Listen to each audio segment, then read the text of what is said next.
বিধানসভা নির্বাচনের প্রথম দফায় পশ্চিমবঙ্গের ১৫২টি বিধানসভা কেন্দ্রে ভোট গ্রহণ অনুষ্ঠিত হবে ২৩ এপ্রিল। ভোট গ্রহণের মাত্র ৪৮ ঘন্টা আগে তৃণমূল কংগ্রেস থেকে বহিষ্কৃত বিধায়ক হুমায়ুন কবিরের জনতা উন্নয়ন পার্টির কাছে বড় ধাক্কা। পশ্চিম বর্ধমান জেলার ৯টি বিধানসভা কেন্দ্রের মধ্যে ৪টিতে জনতা উন্নয়ন পার্টির প্রার্থীরা দলত্যাগের ঘোষণা দিয়ে তৃণমূল কংগ্রেসের যোগদান করলেন। রানীগঞ্জ থেকে জনতা উন্নয়ন পার্টির প্রার্থী রাহুল ঘোষ, পাণ্ডবেশ্বর থেকে জুবেদ শেখ, পূর্ব দুর্গাপুর থেকে রুবিয়া বেগম এবং বারাবণী থেকে আদিত্য দাস সকলেই আনুষ্ঠানিকভাবে তৃণমূল কংগ্রেসে যোগ দিলেন। মঙ্গলবার দুর্গাপুরের জেলা দলীয় কার্যালয়ে জেলা সভাপতি এবং পাণ্ডবেশ্বরের বিদায়ী বিধায়ক নরেন্দ্রনাথ চক্রবর্তী সকল প্রার্থীদের হাতে তৃণমূল কংগ্রেসের পতাকা তুলে দিয়ে তাদের দলে অন্তর্ভুক্ত করেন। প্রার্থীদের দাবি, হুমায়ুন কবির মুসলিম সম্প্রদায়ের সঙ্গে বিশ্বাসঘাতকতা করেছে, যার প্রমাণ তৃণমূল কংগ্রেসের প্রকাশ করা হুমায়ুন কবিরের ভিডিও সাক্ষাৎকারেই রয়েছে। তাদের প্রার্থী হওয়ার জন্য প্রলুব্ধ করা হয়েছিল, কিন্তু তারা নিজেদের ভুল বুঝতে পেরে জনতা উন্নয়ন পার্টি ছেড়ে দেন।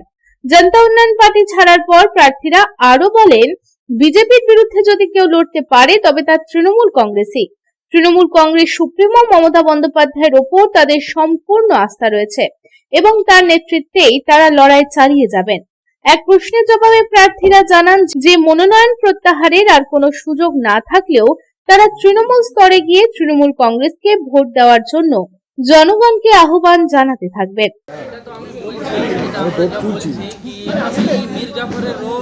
চাই না আমরা মুসলমান ভোট, অনেকজন হিন্দू ভোট আছে, ওটা আমরা কাটবার চাই না जिससे बीजेपी को फायदा हो।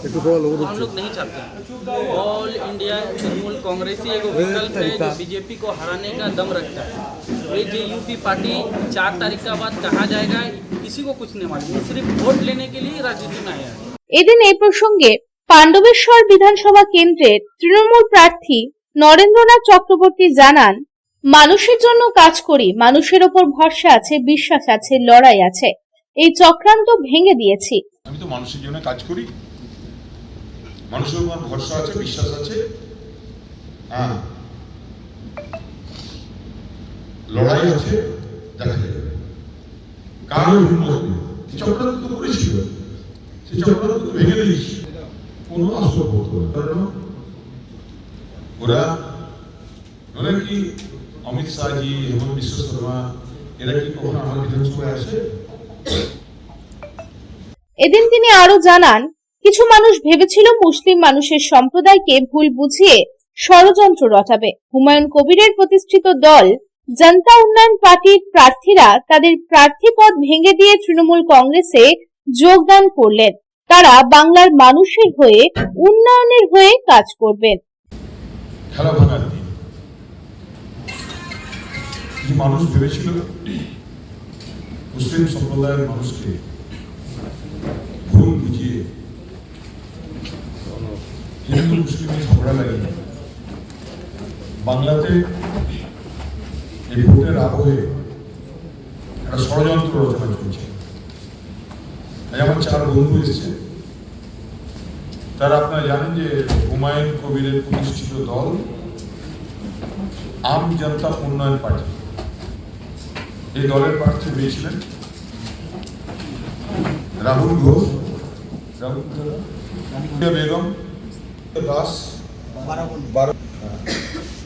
পাণ্ডবেশ্বরের প্রার্থী ঘোষ। রাহুল হল রানীগঞ্জের প্রার্থী আম জনতা উন্নয়ন পার্টি। রুবিয়া বেগম দুর্গাপুর পূর্বের প্রার্থী। অদ্বৈত দাস বারাবণীর প্রার্থী। জুবেদ শেখ পাণ্ডবেশ্বর বিধানসভা। এরা 4 জন আজকে তৃণমূল কংগ্রেসে জয়েন করছে, প্রার্থী পদ ভেঙে দিয়ে আমজনতা উন্নয়ন পার্টি থেকে পদত্যাগ করে মমতা বন্দ্যোপাধ্যায় হাত শক্ত করার জন্য তারা বাংলার মানুষের হয়ে, উন্নয়নের হয়ে, সাম্প্রদায়িকতার বিরুদ্ধে লড়াই করবে। দুর্গাপুর থেকে সাধন রুজের রিপোর্ট, পাবলিক টাইমস। রূপোর গয়না বা রূপোর তৈরি বিভিন্ন সাজসজ্জা কেনাকাটার জন্য এক বিশ্বস্তনীয় প্রতিষ্ঠান শ্যামসুন্দর চাঁদিওয়ালা। শ্যামসুন্দর চাঁদিওয়ালা মানেই চাঁদির পিওরিটির 100% গ্যারেন্টি। আমাদের শোরুম দুর্গাপুরের জাংশন মলে, আসানসোলের 81 জিটি রোড অপোজিট সেনকো গোল্ডে, শিলিগুড়ির সিটি সেন্ট্রাম মল, কলকাতার সিটি সেন্টার 2 নিউ টাউনে এবং দেওঘরের G12 ভিওরি মলে। তাহলে যদি পিওর এবং হলমার্ক রূপো কিনতে চান তবে চলে আসুন শ্যামসুন্দর চাঁদিওয়ালায়।